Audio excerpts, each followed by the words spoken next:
What is up, bros and broettes? I'm Inkslasher 44, and this is in Call of Duty. Yes, for once, I am not making a Call of Duty video. Actually, I just hit 20,000 subscribers, and I told myself I was going to make this video once we hit 20,000 subscribers. So, this is the story of how I almost died, how I thought I was going to die, and it's a pretty intense story. A little bit sad, I learned a lot from the story I'm about to tell you. And it's really, really serious. I'm not wearing any funny shirts. This is an over Call of Duty gameplay. I was going to put it over Call of Duty gameplay, but I decided not to. So, and it's a long story. It's a really, really long story. So, sit back, relax, and enjoy. Grab a coffee, grab a beer, grab some vodka if you really want it. But it's a really serious story, so I hope you guys enjoy it. And if you do, go ahead and hit that like button. This was the summer of grade 11. I was, I think, 17 at the time. I was going to be turning 18 or something like that. Um, and basically, my parents were going away for the weekend. They were going away to my best friend's cottage. And actually, my best friend, another one of my friends, all of our parents were really good friends, and maybe 4 or 5 times a year they go up to this cottage and just leave us here. So they live on the same street, literally across the street from each other. So I went over there on the Friday night, and we drank. Like, you shouldn't drink underage; it's bad. You know all that. So I'm not going to go into that. But we were drinking, and we were drinking a lot, and so I had that fun that night. Woke up in the morning, was like, no way I'm going to work today. There's no way. I'm far too hungover. So I call in and call in sick. So maybe this story is karma. Maybe. For me calling in sick, I don't know. But anyway, so call in sick, go back to sleep. Wake up maybe 3 or 4 hours later, and I have this little bit of pain on my lower back right above my ass crack. So it could have been a pain in the ass. Sorry. I had to make that joke. Anyway, so yeah, I have this pain, and I kind of ignore it. It's not a bad pain. It's just whatever. Maybe I felt what I actually thought is I thought I fell and hit my tailbone when I was drunk, and it was just like bruised tailbone, that kind of thing. Anyway, this pain is there. We start drinking the next day. Our parents are gone. Why aren't you gonna drink? So we start drinking more. We party through that night, and anyway, the next day I wake up, and the pain on my lower back is a little bit worse. Not like bad pain, just a little bit worse than it was, and I have to go to work that day. So I go to work, and throughout the day, the pain in my lower back increases like exponentially. It gets so bad. It was brutal. And anyway, I get home that night. My parents are home that night. They say, "How's your weekend?" It was good. Don't mention the pain on my lower back. And anyway, I'm sitting down in the basement in this room. Actually, I was sitting over there where my bed is right now, and I'm playing Call of Duty, and I'm playing with my friend Evan, and I go, man, I have this pain like right above my ass, and I can barely sit. Like, I'm leaning off to one side, sitting on one ass cheek so this doesn't hurt, and it's keeping getting worse as I'm playing Call of Duty. So I'm like, you know what? I'm gonna go to bed. I hope I wake up and I feel better and I don't have to worry about this. I wake up the next day, and the pain is so bad. Every time I move, I'm in this huge amount of pain. It's absolutely brutal. I have to go to work though, so I get up, I get in the shower. I am showering. Well, the whole time I'm showering, I'm in so much pain. I get out of the shower, throw my boxers on. I'm like, okay, I gotta tell my parents about this. This is really bad. So I go into the kitchen, actually no, dining room. Start talking to my parents. I go, I have this pain. They're like, what do you mean? I'm like, I have this pain on my lower back, almost in my ass crack, and it's just getting worse and worse and worse. They're like, how bad does it hurt? Why does it hurt? As I'm explaining them this, my eyes roll back in my head. I fall backwards, smack my head against the wall, and just completely pass out. I don't remember this, but that was their explanation of it. Next thing I know, I wake up. My stepdad is holding my head. I'm laying on the floor in my boxers. My mom is freaking out, running around the house trying to find a phone. She literally asked, how do I call an ambulance? I'm like, Mom, 911. Like, as I'm waking up, I know this. But anyway, I don't know what happened. I'm like, where am I? Why am I laying on the floor? What's going on? And they explain it to me. They're like, you passed out. And they're like, why did you pass out? They're like, did you take any drugs while you were gone? I'm like, no, I didn't take any drugs. Of course not. Did you drink? Yes, I was drinking. They're like, well, if that doesn't really do that. So we don't know why I passed out. It could be from pain. That was kind of our guess at the time, that this pain on my back was so bad that, by the way, this is not me almost dying. It gets worse than this. So Anyway, I'm laying in my boxers on the floor and waiting for the ambulance to come. The ambulance gets here super quick, like it was retardedly quick. And next thing I know, this girl looks exactly like Tila Tequila walks in. If you don't know who she is, she's now a porn star, by the way. But if you don't know who she is, go ahead and just Google search it. You'll find some pretty nice pictures. But anyway, she comes in. I'm laying on the floor in my boxers in an incredible amount of pain. She asked me if I should stand up, and I go, I could, but it would hurt a lot. So they're like, okay, well, we'll carry you into the ambulance. So Tila Tequila carried me in my boxers to the ambulance. It hurt a lot, even just them picking me up. And then they sat me in the stretcher, put me in the ambulance. We went to the hospital. They didn't want me to pass out again. They didn't want me to stand up too quick. We didn't know why I passed out. So, anyway, we get to the hospital, and the doctor talks to us. His name was Dr. Indy. Yes, Indiana Jones was my doctor. So he's talking to us. He said, we don't know why you passed out. That's weird. We're going to try to figure that out. We're going to take some blood, do all this stuff. We also need to check out this thing on my back. And so they look at it and they go, knew what it was right away. It's a cyst. So basically what that is a monstrous pimple that was on my lower back. It can be caused by many things. It's often caused by things like riding bikes. People who ride horses get them from like that repetitive banging motion. Yes, repetitive banging motion on my ass. I know, make the joke. But what I think it was from is I was playing a lot of StarCraft on a really old computer chair. Like, it was basically just a plank of wood I was sitting on constantly. And I think that caused it. So after that, I bought a better computer chair, and I haven't had a problem since. But, so we knew what that was, and they're like, okay, so now we need to figure out why you passed out. You probably didn't pass out from pain. It takes a lot more pain than you're experiencing for that to happen. He could tell just by looking at me. So he goes, the first thing we're going to do is take blood. See, maybe you have low blood sugar, maybe I had diabetes, something like that. Second thing we're going to do is take an EKG. And what that is it measures the waves of your heart. So they come in, they take this EKG. The lady hooks up an EKG wrong. They are literally color coordinated, the easiest thing to hook up. Anyway, she screws it up, has to do it again. So we take this EKG. The doctor grabs it. He goes in the other room, looks at it. Next thing I know, the doctor comes in and sits on my bed. If a doctor ever sits on your hospital bed, you're in trouble. There's something wrong. I promise you. And as soon as he did that, my mom started crying. She knew something was wrong. And I'm like, okay, what's going on? He's like, so I have some bad news. And I go, okay, what's the bad news? He says, you have Brugada Syndrome. I'm like, okay, what's that? And he shouldn't have explained it like this, but this is literally how he explained it. Well, you can kind of pass out and die at any minute. I'm like, excuse me?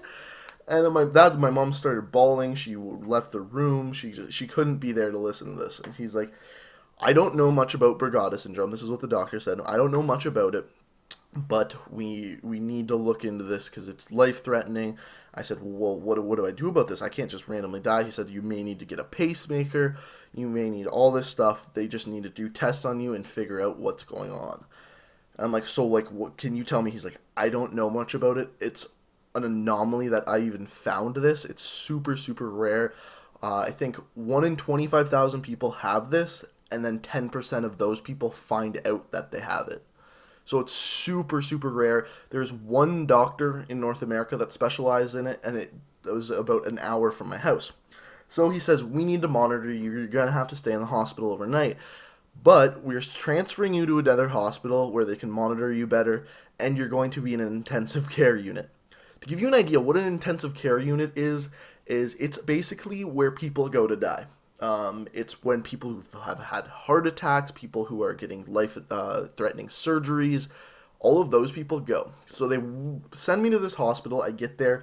There is literally 10 people in this huge room that are on the brink of death. One of them, that while I was there, had a heart attack that night. Another one of them completely shit themselves, and the room smelled like hell.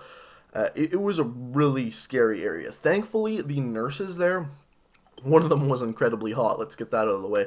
And the rest of them were just super, super nice people. They were awesome, and probably part of the reason I got through this.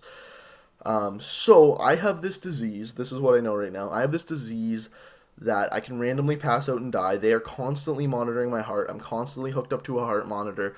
And this thing on my ass is still killing me. It hurts so bad, and it is only getting worse.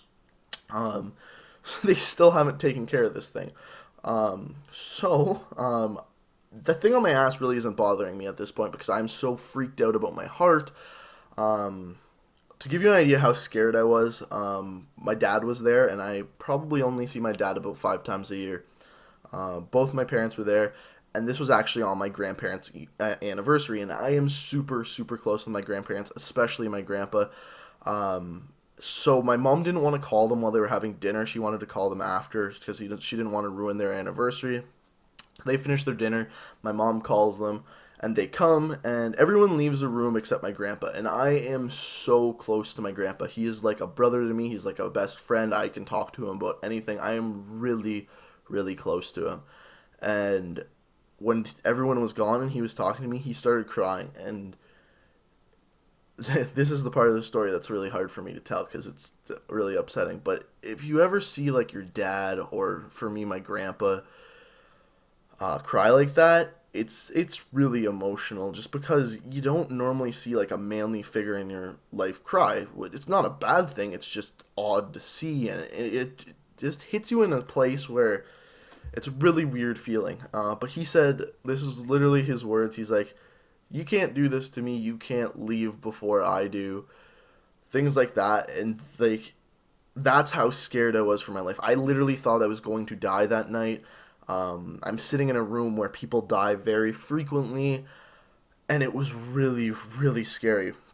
So another reason I know this was very, very serious is the cardiologist at this hospital came in to see me at 2 o'clock in the morning. A 17-year-old cardiologist came in simply to see me. It was his day off. He needed to see me because he thought I was going to die.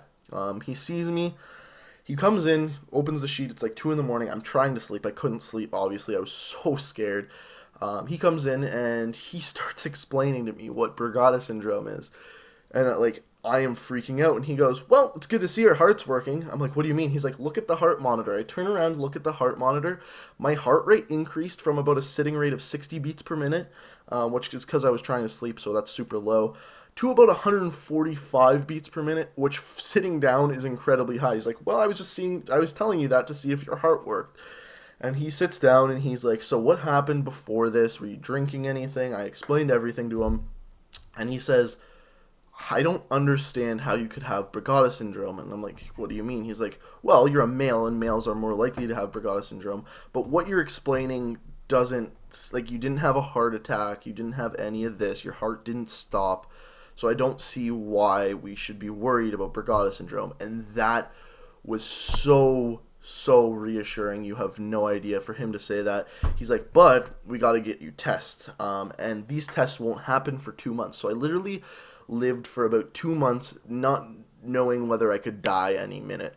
So that was one thing, which we're going to talk about later.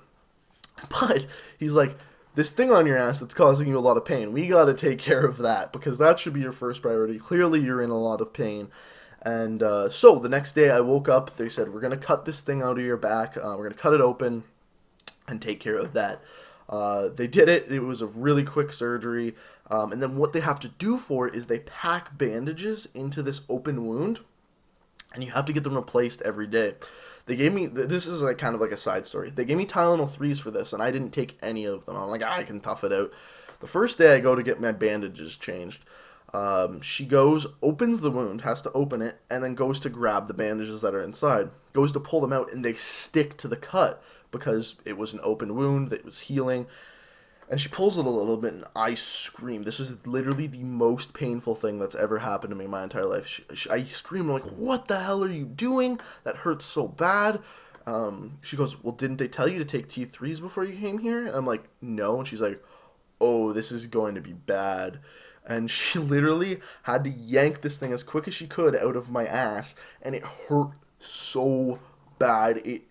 It felt like she was ripping my spine out of my back, and because it was like right at my tailbone, right? So like it just felt like the spine was coming out of my. It hurt so bad. But anyway, that doesn't have anything to do with this. So I get home from the surgery. I have to wait 2 months for these tests.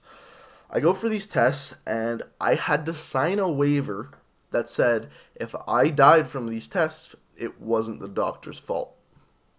That's a hard thing to sign. It's like, well, if you die today, you die today. My parents had to sign it too. They take me into this room, and my mom immediately starts freaking out. She's not good with that stuff whatsoever. She's like, he's gonna die back there, and that didn't help whatsoever. But anyway, so I go for these tests, and he said, this is gonna feel a little funny. Everything's gonna feel a little like blurred, lethargic for you. What they did is they gave me this drug that slowed down my heart rate so that they could see the blips on my EKG a lot better. It's really, really cool that they can do that. But so yeah, they did that. They took a baseline test before they did it and after. And the main thing is they couldn't trigger anything. Sometimes when they give people these drugs, their heart rate will be just all over the place. And some people even have heart attacks. That's why I had to sign that form. So anyway, they didn't find anything. The specialist that we had to go to for these tests, didn't find anything. And he said, okay, we're going to bring you back in a month. We're going to figure this out, and I'll tell you everything you need to know. So I come back in another month. This is about November now. And he says, okay, the way this works is there's two types of Brugada Syndrome, type 1 and type 2. You have type 1. What type 1 is yes, you have it, but you're not really at risk for anything. It can be triggered from certain things. Like if I have a fever, I have to go to the hospital if I can't get it down. And I can't take certain drugs. Like there's this huge list. I think it's like 18 pages long of drugs I can't take. So I can't do cocaine. Unfortunately, I know. I can't take all of these drugs that basically for surgeries. So I have to take like one specific drug if they want to knock me out. But yeah, so I am not at risk. I don't need a pacemaker. I was really lucky for that. But for about 3 months, I thought I could kick the can at any moment, and that really changes the way you look at life. I remember this is another one part of the story that's really hard for me to talk about 3 months after we found out I have type 1 Brugada Syndrome, my mom was still really scared. She thought I could still kick the can at any moment, which I can. I could literally pass out right now and die, but anyone can, right? Like I'm more at risk for it, but that can happen to anyone. So then, yeah, she sits me down and she goes like, how are you dealing with this so well? How can you just go and play sports and do life like it's completely normal? And I say, what do you mean? She's like, well, every time you go out, every time you're not around me, I'm completely worried that you're just going to pass out and die. And I said, if that happens, it can happen to anyone. I don't want to live my life being scared. I want to live it to its fullest, because what this did is it made me realize that some things you're going to only experience once. You can die any minute from any number of things. And if you let yourself be worried your entire life, you're not going to have a very good time. One of my favorite sayings is, one day you're going to die and your life is going to flash before your eyes. Make sure you have something interesting to watch. And I don't know, I heard that quote right after I heard about all this, and it really just demonstrated the point with me that if you have an opportunity to do something, do it. Don't be afraid to do anything. Don't live your life stuck in a closet. Just have fun and live life to its fullest. And if anything, this whole Brugada Syndrome thing that happened to me, that's what I got out of it. It was a terrifying, terrifying day, experience, months. But I'm glad it happened, because it gave me a completely new outlook on life. And that's pretty cool. Not many people can say that. So that's my story of how I almost died. It was really scary for me. I don't know if any of you have Brugada Syndrome or any of you have heard about it. But if you do, leave a comment about it. I'm always interested to hear that kind of stuff. Like I said, if you enjoyed the video, go ahead and hit that like button. And I guess until next time, guys, peace out.